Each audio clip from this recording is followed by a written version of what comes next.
اللهم صل على سيدنا محمد. الحمد لله نحمده ونستعينه ونستغفره ونؤمن به ونتوكل عليه ونعوذ بالله من شرور أنفسنا ومن سيئات أعمالنا. من يهده الله فلا مضل له ومن يضلله فلا هادي له. ونشهد أن لا إله إلا الله ونشهد أن سيدنا مولانا محمدا عبده ورسوله. أما بعد فقد قال الله تبارك وتعالى في القرآن المجيد والفرقان الحميد. فأعوذ بالله من الشيطان الرجيم. بسم الله الرحمن الرحيم. وما أرسلناك إلا رحمة للعالمين. قل إنما يوحى إلي أنما إلهكم إله واحد فهل أنتم مسلمون. وقال تبارك وتعالى والضحى والليل إذا سجى ما ودعك ربك وما قلى.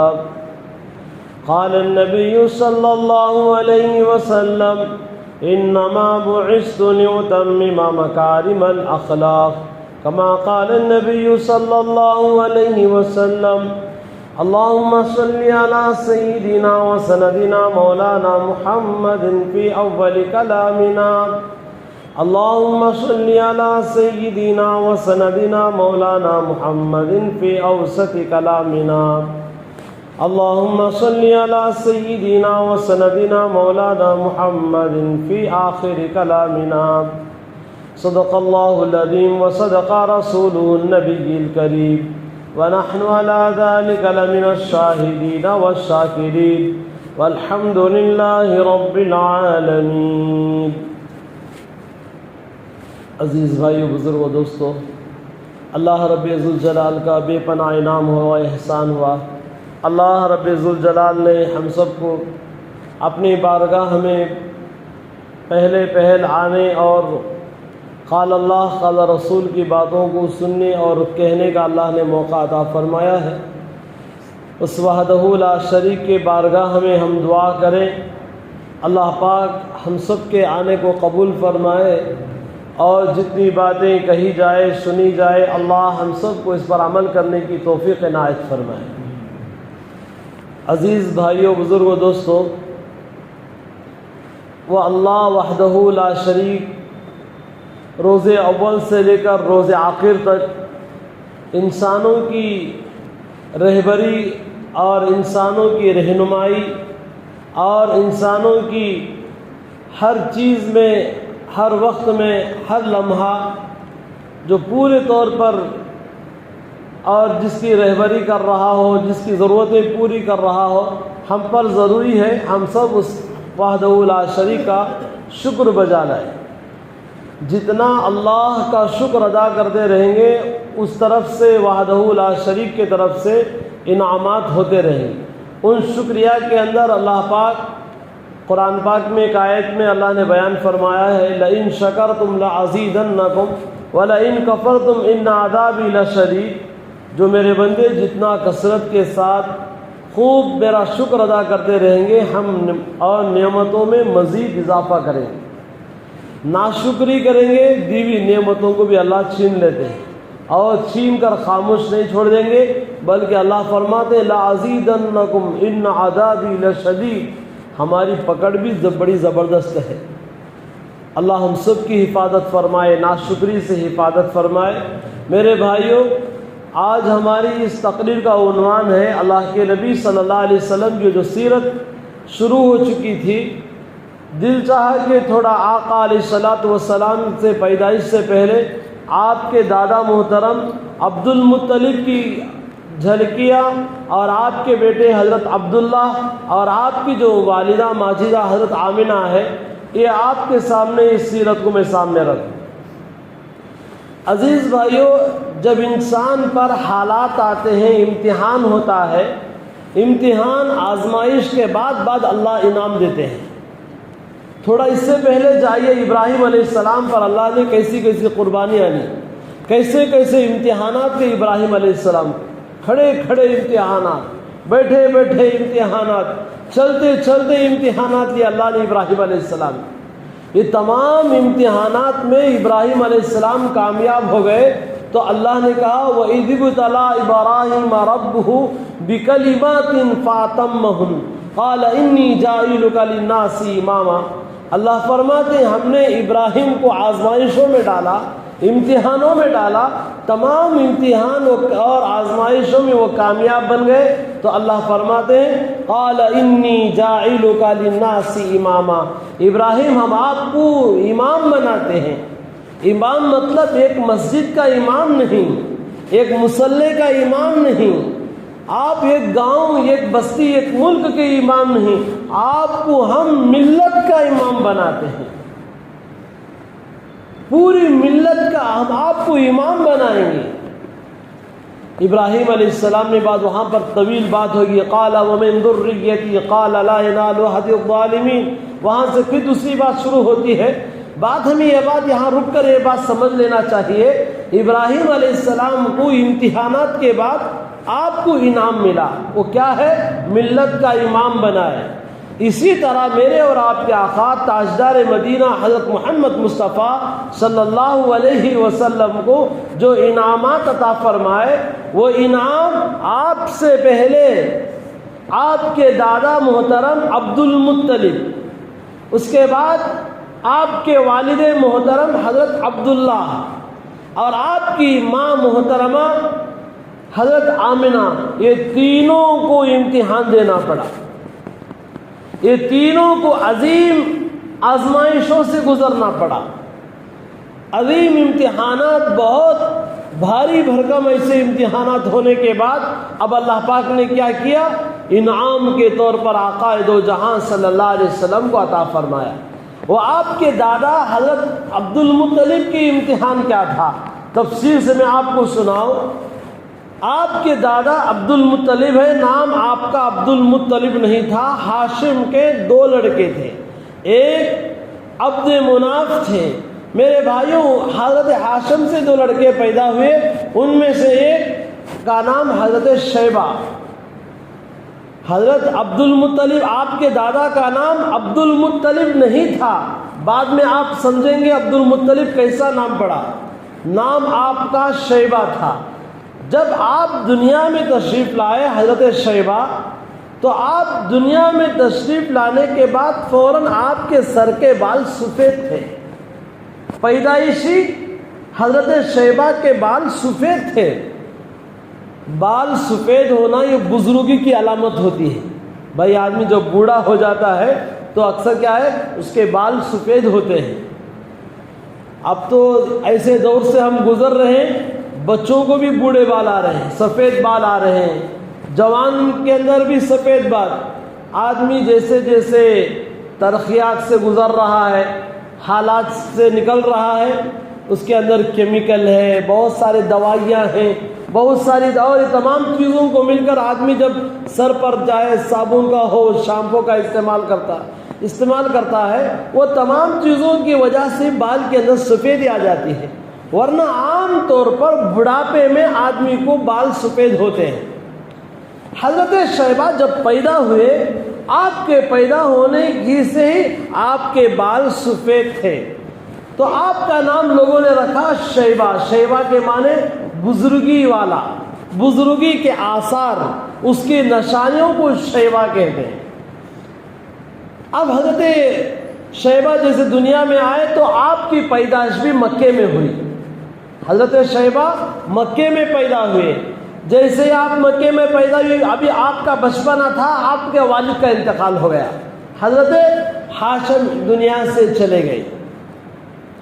آپ یتیم تھے، باپ کا سایہ اٹھ چکا تھا۔ آپ کے چچا مطلب تھے مکے کے اندر۔ کس کے چچا؟ حضرت شیبہ کے چچا مطلب تھے مکے کے اندر۔ آپ نے کیا کیا؟ اپنی ماں کے ساتھ رہے چند دن مکے کے اندر، آپ کی ماں کا جو گاؤں ہے، آپ کا ننیال ہے، یہ بھی مدینہ تھا۔ حضرت شیبہ کے نانی کا گاؤں مدینہ تھا۔ حضرت شیبہ کی والدہ حضرت سلمہ نے آپ بچے کو لے کر مدینہ چلے گئی۔ اب کئی دن تک مکے میں رہے۔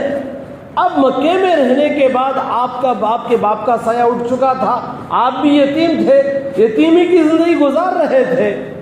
چند سال تک دھیرے دھیرے آپ پلتے گئے، پڑھتے گئے، بڑھتے بھی گئے۔ آپ دھیرے دھیرے عمر کی اور لمبی زندگی میں آپ قدم رکھتے گئے، اور آپ اکثر مدینے کے بچوں کے ساتھ کھیلا کرتے تھے۔ حضرت شیبہ، آپ کی جو کھیل کا انداز تھا وہ نرالا تھا۔ آپ کی خوبصورتی ماشاءاللہ مکے کے اندر جو دیکھتے آپ پر فدا ہو جاتے تھے۔ مدینے میں گیا یہ بچہ، مدینے کے اندر بھی اس وقت مدینہ نام نہیں تھا، اس وقت مدینے کا نام یثرب تھا۔ کیا تھا؟ یثرب تھا، بیماریوں کی جگہ، پریشانیوں کی جگہ۔ بعد میں یہ یثرب کا نام بدلا، آقا دو جہان تاجدار بطحہ حضرت رسول اللہ صلی اللہ علیہ وسلم کے زمانے کے بعد پھر نام بدلا یثرب، ورنہ اور مدینہ رکھا گیا، اس سے پہلے یثرب کہہ کے مدینے کو پکارا جاتا۔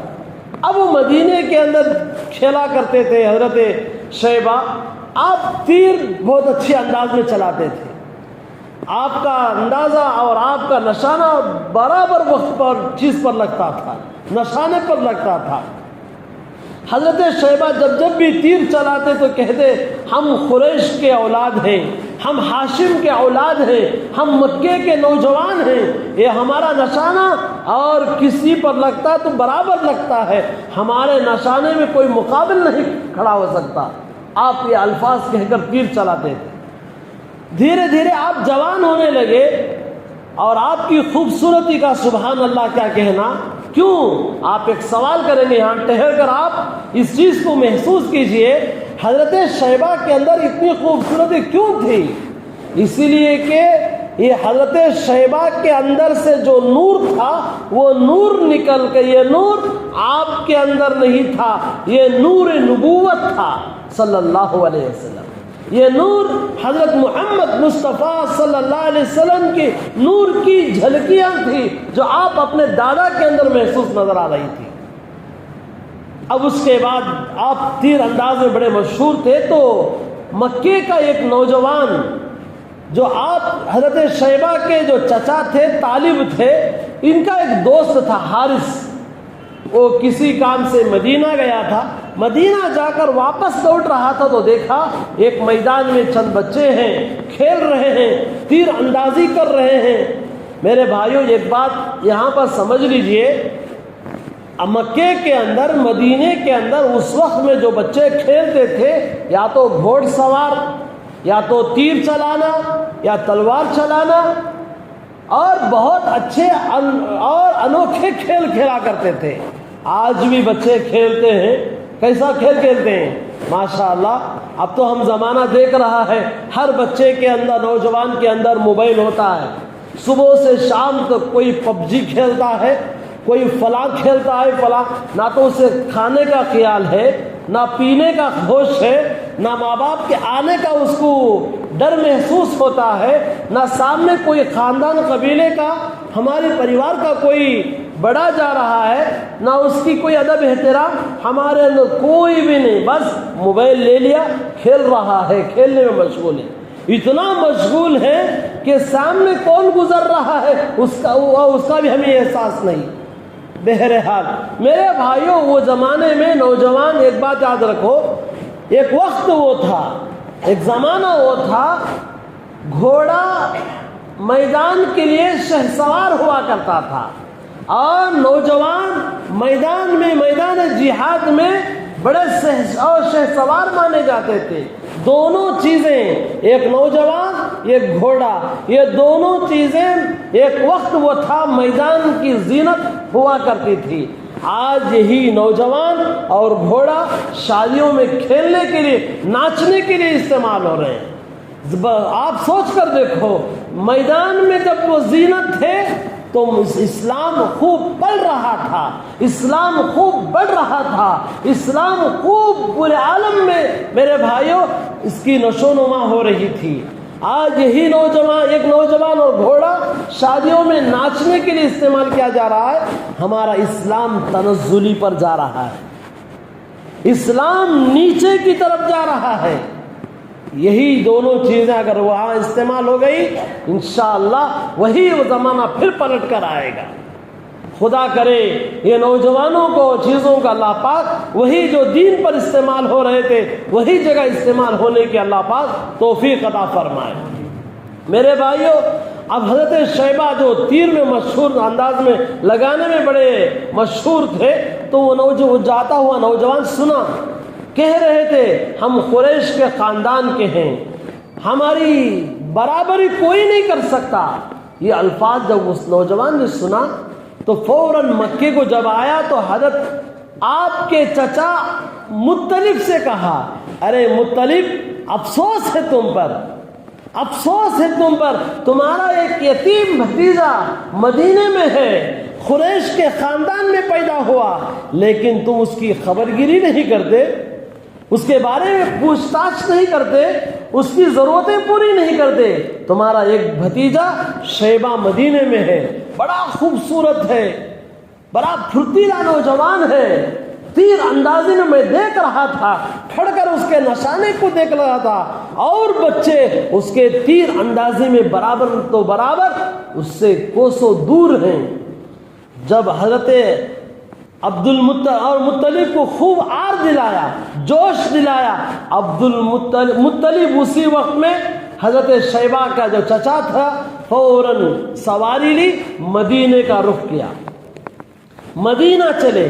مدینہ جانے کے بعد حضرت شیبہ کی ماں سلمہ جا کر اپنے بھاوج سے مطلب نے درخواست کی، بھابی جان ہم اپنے بھتیجے کو لینے آئے ہیں، یہ بچہ یہاں رہے گا۔ اس وقت میں مدینہ چھوٹا تھا، بالکل خریے کی طرح تھا، مکہ اس وقت میں شہر تھا، مکہ اس وقت میں سٹی کے برابر تھا، بہت بڑا علاقہ تھا، پھیل رہا تھا، مکہ پھیل رہا تھا، آبادی بھی خوب گھنی ہو چکی تھی۔ اب اس وقت میں چاہا چلو ہم اپنے بچے کو شہر بھیجیں گے، وہاں کچھ سیکھے گا، ہنر سیکھے گا، کچھ عقل مندی اس کے آئے گی، یہ کہتے ہوئے ماں نے پہلی مرتبہ یہ حضرت شیبہ کا امتحان تھا، اللہ کے نبی صلی اللہ علیہ وسلم کے دادا محترم کا یہ پہلا امتحان تھا۔ آپ یتیم ہو گئے، آپ پر امتحانات شروع، آپ مکہ چھوڑے، یہ دوسرا امتحان، مدینے میں تھے، آپ یتیمی کی حالت میں تھے، یہ تیسرا امتحان، اب پھر مدینے سے واپس مکہ آ رہے ہیں، ماں کو چھوڑ رہے ہیں، پہلے باپ کو دنیا چھوڑ کر چلے گئے، امتحان پہلا تھا، اب پھر دوسرا امتحان، آخری جو امتحان ماں کی جدائی ہے۔ حضرت سلمہ نے اپنے بچے کو سینے سے لگایا، اور جدائی کی جو گھڑیاں ہوتے ہیں، ماں اپنے بچے سے، بچہ اپنی ماں سے جو جدا ہوتا ہے، یہ گھڑیاں ہر ایک کو معلوم ہے، جنہوں نے اپنے کبھی ماؤں سے دور گئے، کبھی ماں ہم سے دور ہو گئی، وہ چیزیں محسوس کر کیے ہوں گے۔ حضرت شیبہ کو اور ان کی ماں سلمہ نے بڑی محبت کے ساتھ، بڑے پیار کے ساتھ، بڑے آنکھوں کے آنسو کے انمول قطرے اور موتیاں اور جھلکتے ہوئے اپنے دیور کے حوالے کر دی، حضرت مطلب کے حوالے کر دیا۔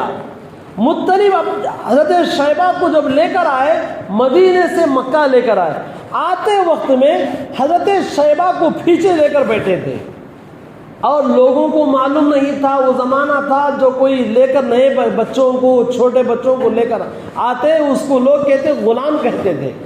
غلام عربی میں کہتے ہیں عبد، عربی میں کہیں گے غلام کو عبد کہیں گے، عبد کے معنی غلام۔ اب قریش کے لوگ جب دیکھا مکے میں داخل ہوئے، مطلب نے اپنے بھتیجے کو لے کر، بھتیجے کا نام تھا، آپ یہ بات ذہن میں رکھیے، بہت قیمتی باتیں سنا رہا ہوں آپ کو، شیبہ تھا۔ لوگوں نے کیا کہا؟ عبد المطلب، یہاں آپ کا نام بدل رہا ہے، اللہ کے نبی صلی اللہ علیہ وسلم کے دادا کا نام یہاں بدل رہا ہے. لوگوں نے کہا مطلب نے یہ غلام لے کر آئے ہیں، اسی لیے لوگوں نے کہا عبد المطلب، مطلب کا غلام شیبہ. اب پورے قریش کے اندر مکے میں لوگ حضرت شیبہ کا نام چھوڑ دیے، آپ کا نام عبد المطلب سے مشہور ہو گیا.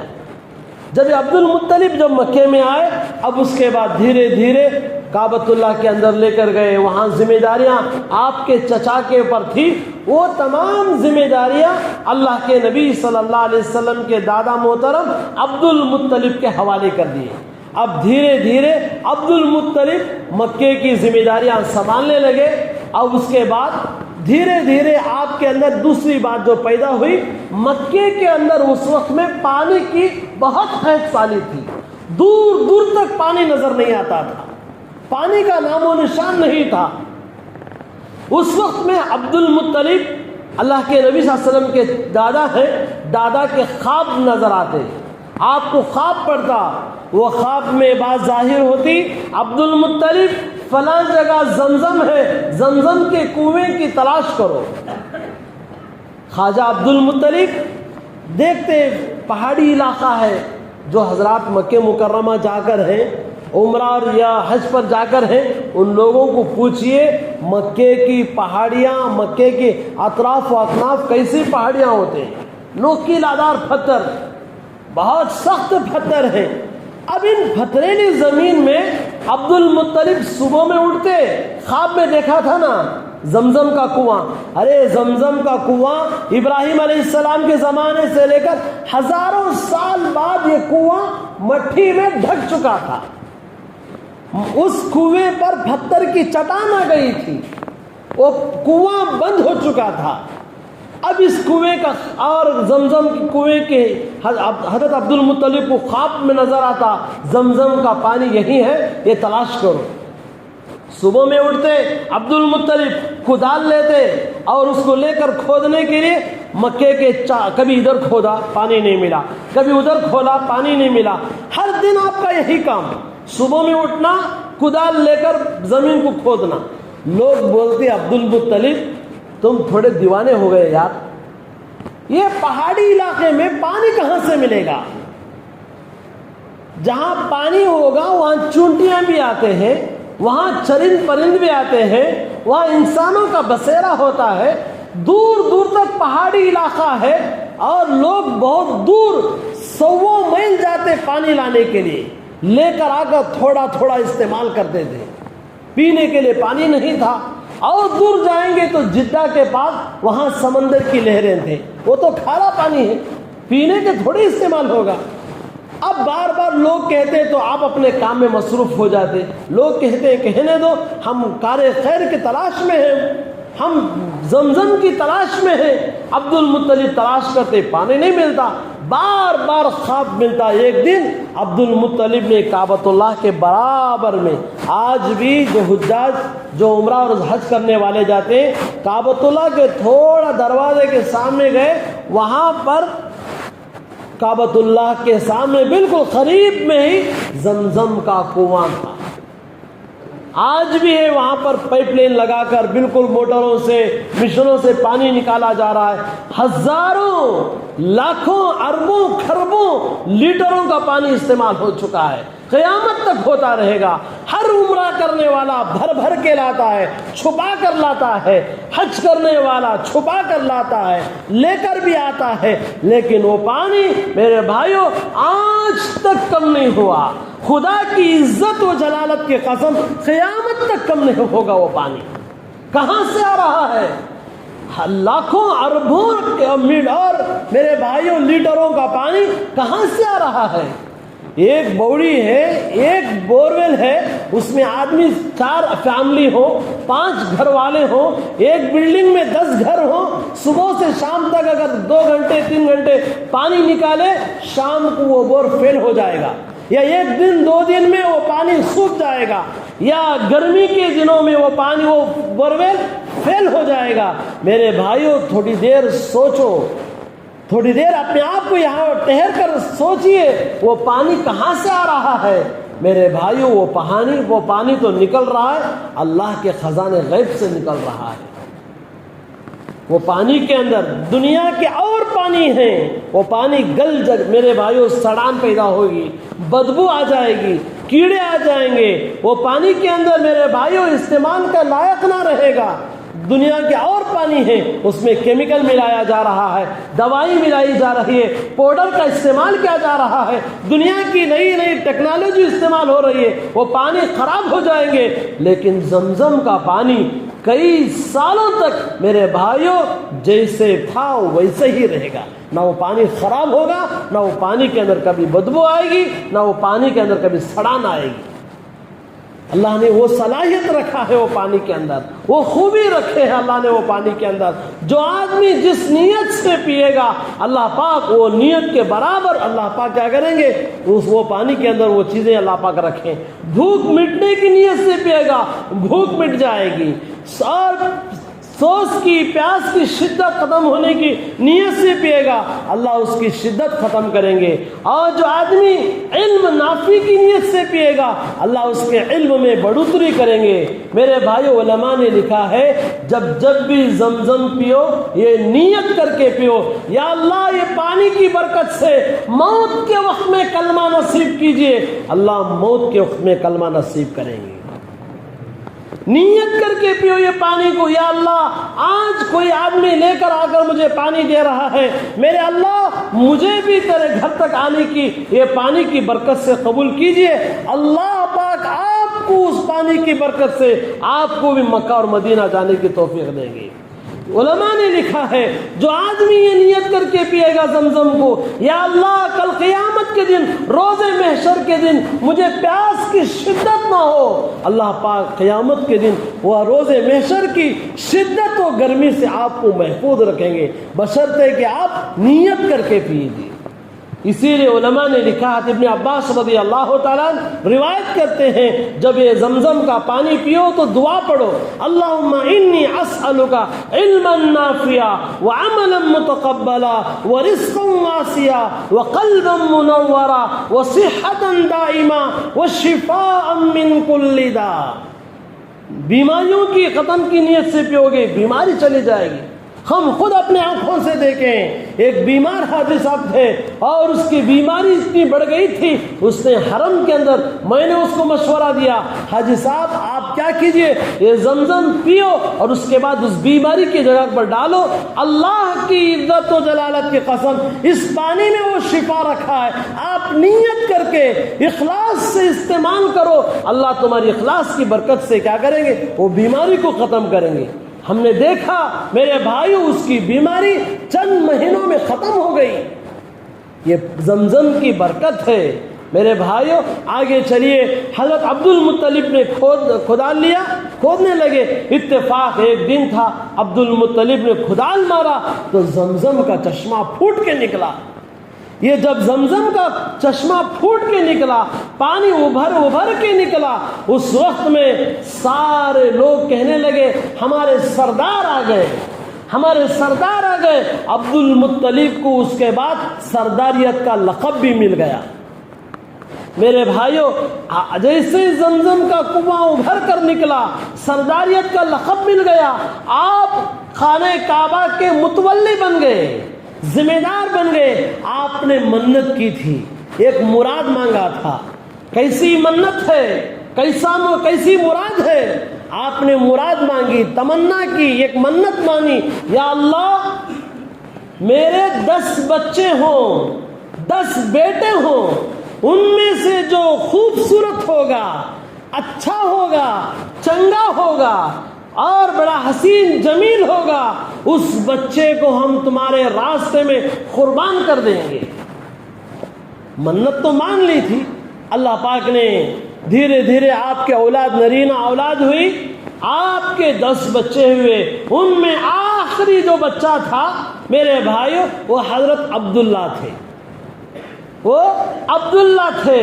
اب دیکھا بچے تو ہو گئے ہیں، علماء نے لکھا آپ کے 12 بچے تھے عبد المطلب کے، اور ایک نے 10 کہا ہے، بہرحال روایت جیسی کہتی بھی ہو، آپ کے بیٹے عبداللہ یہ کون تھے؟ اللہ کے نبی حضرت رسول اللہ صلی اللہ علیہ وسلم کے والد محترم تھے، آپ کے ابا حضور تھے۔ اب وہ جو نور تھا جو حضرت شیبہ کے پیشانی میں چمک رہا تھا، وہ پیشانی کا نور سیدھا نکل کر حضرت عبداللہ میں منتقل ہو گیا۔ عبداللہ میں منتقل ہونا ہی تھا، اب حضرت عبداللہ اب چمکنے لگے۔ آج تک شیبہ عبد المطلب چمک رہے تھے، پورا مکہ اش اش کہہ رہا تھا، پورا مکہ آپ کو دیکھ کر میرے بھائیوں تھک نہیں رہا تھا۔ خوبصورتی کے چرچے ہر جگہ ہو رہے تھے عبد المطلب کے۔ اب اس کے بعد حضرت عبداللہ کے ہونے لگے۔ جو کوئی عبداللہ کو دیکھتا وہ عبداللہ کا دیوانہ ہو جاتا، نگاہیں ٹک ٹکی باندھ کر دیکھنے لگتا۔ آخرکار حضرت عبداللہ دھیرے دھیرے جوان ہونے لگے، خوبصورتی میں اضافہ ہوتا گیا، 4 چاند لگ گئے حضرت عبداللہ کے چہرے کے اندر۔ اب عبد المطلب کو اپنا کیا ہوا وعدہ یاد آ گیا، منت یاد آ گئی۔ آج بھی ہم بھی منت کرتے ہیں، کئی لوگ منت کرتے ہیں۔ میرے بھائیوں، اچھی منت کرنا چاہیے، غلط منتیں نہیں کرنا چاہیے۔ کوئی کالی مرغی چھوڑنے کی منت کرتا ہے، کوئی سر کے بال نکالنے کی منت کرتا ہے۔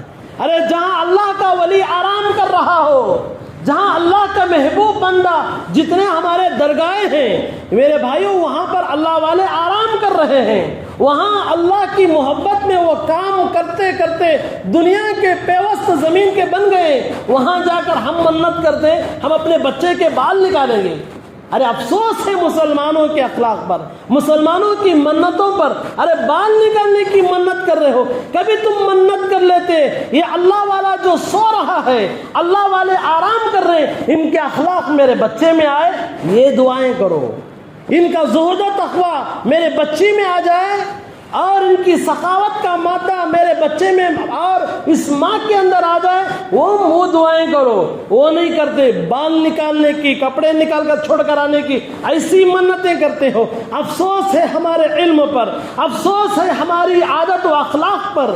بہرحال توبہ کیجیے ایسی منتوں سے، اچھی منت کرو۔ بیٹا ہوگا 10 آدمیوں کو کھانا کھلاؤں گا، بیٹی ہوگی خاندان قبیلے میں ہم کیا کریں گے، ضرورتیں پوری کریں گے، 10 بیواؤں کی ضرورتیں پوری کریں گے، 5 یتیم بچوں کی کفالت کروں گا، مدرسہ بنواؤں گا، مسجد بنواؤں گا، 1 بورویل لگواؤں گا، 1 درخت سایہ دار بناؤں گا۔ ایسی منت کرو تاکہ تمہارے بچے میں اس کے اثرات پیدا ہو۔ یہ کر سکتے ہیں۔ بے ڈھنگی منت نہیں کرنا غلط ہے، نہیں کرنی چاہیے۔ بہرحال آگے چلیے، عبد المطلب نے جو منت مانی تھی، عبداللہ خوبصورت بھی تھے، اور آپ نے کیا کیا، حضرت عبداللہ کے نام پر خرہ اٹھایا۔ پہلی مرتبہ بھی حضرت عبداللہ کا نام آیا، دوسری بار بھی عبداللہ کا نام آیا، تیسری بار خرہ ڈالا گیا، تیسری بار بھی عبداللہ کا نام آیا۔ آخرکار اپنے بیٹے عبداللہ سے کہا، بیٹا عبداللہ، ہم نے اللہ سے منت مانی ہے، زمزم کے کنواں جو نکلا تھا، پانی نکلا تھا، اس کے خوشی میں ہم نے منت مانا تھا، ایک بچے کو ہم اللہ کے راستے میں قربان کر دیں گے، اس سے آپ کا نام نکلا، آپ کیا کہتے ہیں؟ عبداللہ کہنے لگے جو جواب اسماعیل علیہ السلام نے ابراہیم علیہ السلام کو دیا تھا، یا ابت افعل ما تؤمر ستجدنی انشاءاللہ من الصابرین فلما اسلم وتلہ للجبین۔ اللہ نے قرآن پاک میں کہا تھا، اے ابا جان، آپ اللہ کے طرف سے، اللہ کا امر ہے، اللہ کا حکم ہے، مجھے ذبح کر دیجئے۔ اسماعیل جس طرح لیٹ گئے تھے، عبداللہ بھی لیٹ گئے۔ اب اس وقت میں لوگوں نے مشورہ دیا، ارے بیٹے عبداللہ کو ذبح کرنا اچھی بات نہیں ہے، ایسا کرو، 1 اونٹ عبداللہ کے طرف رکھو، اس کے بعد نام کیا ہے، خرہ لگاؤ، 1 اونٹ 2 اونٹ عبداللہ کا نام رکھا۔ حضرت عبداللہ کا نام آ رہا ہے، اونٹوں کا نام نہیں آیا، پھر 10 کا اضافہ کیا، 10 اونٹ حضرت عبداللہ کا نام رکھا گیا، پھر بھی حضرت عبداللہ کا نام آیا۔ 1 سے لے کر 10، 10 سے لے کر 20، 20 سے لے کر 30، یہاں تک کہ علماء نے لکھا ہے کتابوں کے اندر، تاریخ اسلام کی کتاب میں لکھا ہے، حضرت مولانا نجیب آبادی رحمۃ اللہ علیہ نے 100 اونٹ تک پہنچے، 100 اونٹ، اور ایک طرف عبداللہ کا نام ایک طرف لگا گیا، آخر میں اونٹوں کی باری آئی، عبداللہ کا نام نکالا گیا۔ 100 اونٹوں کو مکے کے اندر قربان کر دیا گیا، اس کے گوشت کو تقسیم کر دیا گیا۔ میرے بھائیوں، یہاں عبد المطلب کا امتحان ہوا، اس کے بعد عبداللہ کا امتحان. اسی لیے ایک مرتبہ اللہ کے نبی صلی اللہ علیہ وسلم مسجد نبوی میں ممبر پر بیٹھے ہوئے تھے. ایک اعرابی خریے والا آیا، کہنے لگا یا محمد ذبیحین، یا دو ذبیحوں کا بیٹا محمد صلی اللہ علیہ وسلم، تم وہی محمد ہونا، تمہارے دو باپ ذبیح ہیں، یعنی اللہ کے راستے میں ذبح ہوئے. آقا علیہ الصلوۃ والسلام مسکرائے، ہنسنے لگے. صحابہ پریشان ہو گئے، اللہ کے نبی یہ کون سا گستاخ آدمی ہے، آپ کو نام لے کر بلا رہا ہے، اس کے بعد دو ذبیحین کے آپ کے باپوں کا نام بھی لے رہا ہے. آقا علیہ الصلوۃ والسلام نے فرمایا آپ بیٹھ جائیے، اس کو سامنے آ. جب وہ سامنے آیا، آقا علیہ الصلوۃ والسلام نے فرمایا میں دو ذبیحین کا بیٹا ہوں. ایک میرے باپ حضرت اسماعیل علیہ السلام بھی. میرے بھائیو یاد رکھو یہ بات، یہاں ٹھہر کر یہ بات آپ کو سمجھ لینا چاہیے. جب نبوت چلی آقا علیہ الصلوۃ والسلام سے پہلے آپ کے دادا پردادا سے لے کر جتنے آپ کے پشتوں تک اللہ کے نبی صلی اللہ علیہ وسلم کے باپ عبداللہ سے لے کر حضرت آدم علیہ السلام تک جتنا سلسلہ ہے، آپ کے بابا آپ کے بابا آپ کے بابا، یہ چلتے چلتے چلتے آدم علیہ السلام تک چلے گا. پورے نسل میں ایک آدمی بھی شرابی آپ کو نہیں ملے گا، ایک زانی نہیں ملے گا، ایک جواڑی نہیں ملے گا. آپ کے باپ سے لے کر آپ آدم علیہ السلام تک جتنا سلسلہ ہے، وہ تمام سلسلوں میں ہر آپ کے باپ پردادا پورے پشتوں میں ہر آدمی بھی پاک ہویا، پاک صاف ہے. کیوں؟ نبوت کا نور اوپر سے منتقل ہوتے ہوتے ہوتے حضرت عبداللہ تک آنا تھا، عبداللہ سے آپ تک منتقل ہونا تھا. اسی لیے اللہ نے یہ رشتے ہی کو پاک صاف بنایا ہے. ابراہیم علیہ السلام ابو الانبیاء ہیں، تمام نبیوں کے باپ ہیں. یہاں دو سلسلے الگ ہو جاتے ہیں. جتنے نبی ہیں بنی اسرائیل کے، حضرت اسحاق علیہ السلام میں الگ ہو جاتے ہیں. ادھر اسماعیل علیہ السلام کے اندر سے آپ یہاں دو چیزیں، ایک بنو اسرائیل میں چلی جاتی ہے اور ایک بنو اسماعیل میں آ جاتی ہے. اللہ کے نبی صلی اللہ علیہ وسلم کی روح مقدسہ حضرت اسماعیل علیہ السلام سے نکل کر ادھر راستہ بدل جاتا ہے. ایک راستہ ادھر 50,000 نبی حضرت اسحاق یعقوب علیہ السلام کے خاندان میں اللہ نے پیدا فرمائے. بہرحال تو میرے بھائیوں، اللہ کے نبی صلی اللہ علیہ وسلم کے باپ عبداللہ، اب آپ اس کے بعد جوان ہوتے گئے، گھر کے اندر حالات اچھے نہیں تھے، آپ کے گھر کے اندر حالات فقر و فاقے تھے. آپ کی جو شادی ہوئی مکے کے اندر آپ جاتے تو کئی عورتیں کیا ہے آپ کو دیکھ کر میرے بھائیوں جان چھڑک دیتی تھی، آپ سے شادی کرنے کی امنگ اور پیغام دیتی تھی. حضرت عبداللہ نے انکار کر دیا، نہیں یہ ہمارے بڑوں کا کام ہے، ہمارے باپ دادا کا کام ہے، ہم کیوں اس میں آگے بڑھیں، ہمارا کام. آپ خاموش ہو جاتے. ایک مکی کی عورت تھی اس وقت میں سب سے زیادہ خوبصورت، اس وقت میں ایک عورت تھی فاطمہ. وہ آگے بڑھ کر عبداللہ سے کہنے لگی، عبداللہ ہم آپ پورے مکے کے حسین و جمیل خوبصورت نوجوان شادی کا پیغام مجھے دیتے ہیں، میں ٹھکرا دیا ہوں. آج میں آپ سے شادی کا پیغام لے کر آئی ہوں، آپ مجھ سے شادی کر لو. عبداللہ کہنے لگے نہیں بابا نہیں، یہ باپ ہمارے باپ دادا کی ذمہ داری ہے، ہم نہیں کریں گے. آگے بڑھ گئے. ایک مرتبہ خود آگے بڑھ کر کہا، عبداللہ آپ شادی نہ کرو، کم از کم ایک رات ہمارے ساتھ گزار دو. عبداللہ نے کہا نہیں. کیوں؟ آپ کو معلوم تھا آپ کا جو نبوت کا نور آپ کے پیشانی پر چمک رہا تھا، یہ آقا دو جہاں حضرت رسول اللہ صلی اللہ علیہ وسلم کی نسل اور آپ کا وجود دنیا میں آنا تھا. آپ کا دامن پاک تھا، آپ نے اس طرف لپکا بھی نہیں، توجہ بھی نہیں کی. آخرکار مدینے میں ایک بڑی بنو زہرا کے اندر ایک لڑکی تھی، بڑی حسین و جمیل خوبصورت تھی، اخلاق و کردار کی بلندیوں پر پانے والی حضرت سیدہ آمنہ کا آپ کا نکاح ہوا. آپ مدینے سے آئے، مکے کے اندر چند دن ٹھہرے تھے، 2 سال تھے گزارے. اور میرے بھائیو ابھی چند ہی دن گزرنا تھا.